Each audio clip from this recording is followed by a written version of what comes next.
पंजाब सरकार में आम आदमी पार्टी के मंत्री संजीव अरोड़ा जी के घर पे ईडी की रेड चल रही है।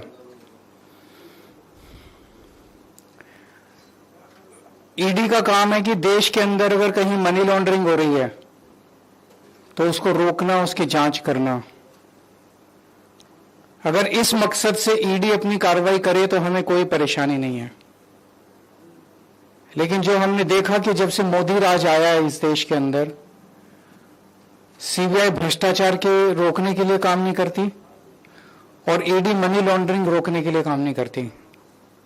वो सिर्फ और सिर्फ दूसरी पार्टियों को तोड़ने, उनके नेताओं को डराने, धमकाने और उन्हें बीजेपी में शामिल कराने का काम करती हैं। आज सुबह से जो संजीव अरोड़ा जी के घर पे कार्रवाई चल रही है वो भी उसी दिशा में एक कार्रवाई है। संजीव अरोड़ा के घर पे ईडी कोई मनी लॉन्ड्रिंग की जांच करने नहीं आई। पिछले 1 महीने के अंदर ये दूसरी ईडी की रेड है संजीव अरोड़ा जी के यहां। एक बार 17 अप्रैल को आई थी ईडी। संजीव अरोड़ा जी के जितने ठिकाने थे, गुड़गांव में, लुधियाना में, दिल्ली में, हर जगह उन्होंने रेड की। 3 दिन तक रेड चली। उस 3 दिन की रेड में ऐसा क्या था जो नहीं मिला, जो ढूंढने आज आए हैं।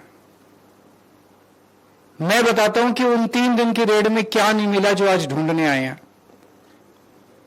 उसी वक्त अशोक मित्तल जी के यहां रेड हुई। उनके यहां भी 3 दिन रेड चली और उस 3 दिन की रेड के बाद अशोक मित्तल जी ने बीजेपी ज्वाइन कर ली। उनके यहां रेड खत्म हो गई, उनका सारा मामला रफा दफा हो गया। संजीव अरोड़ा जी ने बीजेपी ज्वाइन नहीं की। उस दिन उन पर काफी दबाव डाला गया, बीजेपी ज्वाइन कर लो, बीजेपी ज्वाइन कर लो। अगर वो उस दिन बीजेपी ज्वाइन कर रहे थे तो शायद आज ईडी की रेड नहीं होती। तो आज ईडी की रेड हुई है उनको सबक सिखाने के लिए कि तुमने बीजेपी ज्वाइन क्यों नहीं की। या तो बीजेपी ज्वाइन कर लो और नहीं तो गिरफ्तार कर लिए जाओगे। इसलिए आज ईडी की रेड हुई है। यह बहुत ही दुख की बात है जिस तरह से एजेंसीज को दुरुपयोग किया जा रहा है मोदी राज के अंदर। पंजाब को खासकर मोदी जी टारगेट कर रहे हैं। पंजाब के लोगों के साथ धक्का किया जा रहा है। पंजाब के लोगों के साथ नाइंसाफी की जा रही है। पंजाब के लोगों को कुचलने की कोशिश की जा रही है। पंजाब के लोगों के साथ अन्याय किया जा रहा है।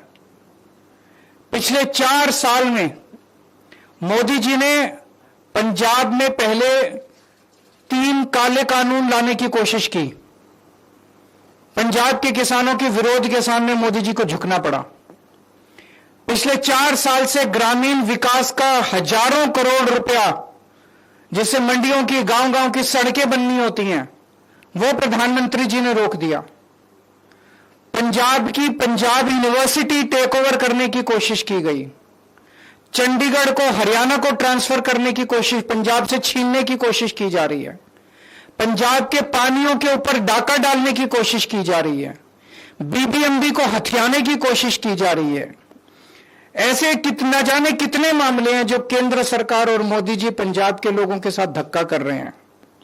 और अब पिछले कुछ दिनों से रोज बस एक ही खबर है, आज ईडी ने यहां रेड कर दी, आज ईडी ने वहां रेड कर दी।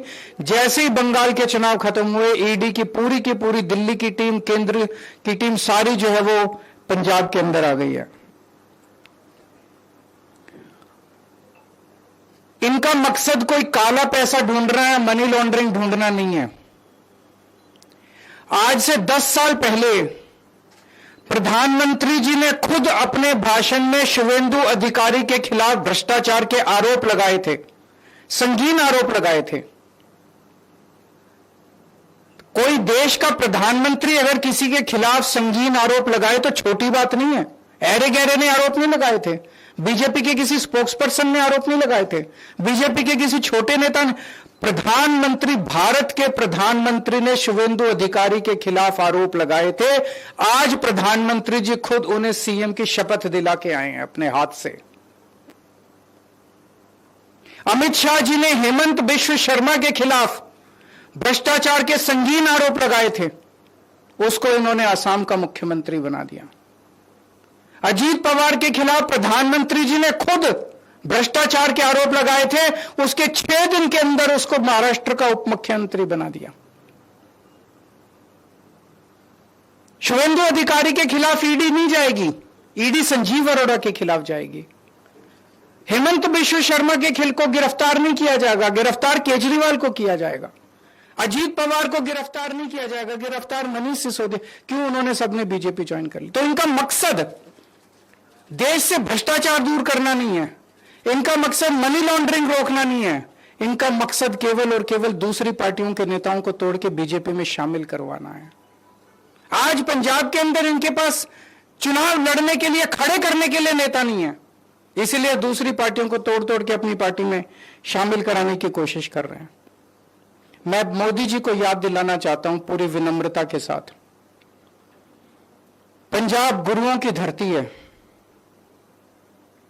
आज मोदी जी जो पंजाब के साथ अत्याचार कर रहे हैं, वो हमें उस वक्त की कई सौ साल पहले की याद दिलाता है जब औरंगजेब ने भारत के अंदर जगह जगह अत्याचार कर करके भारत के कई हिस्सों पे कब्जा कर लिया था।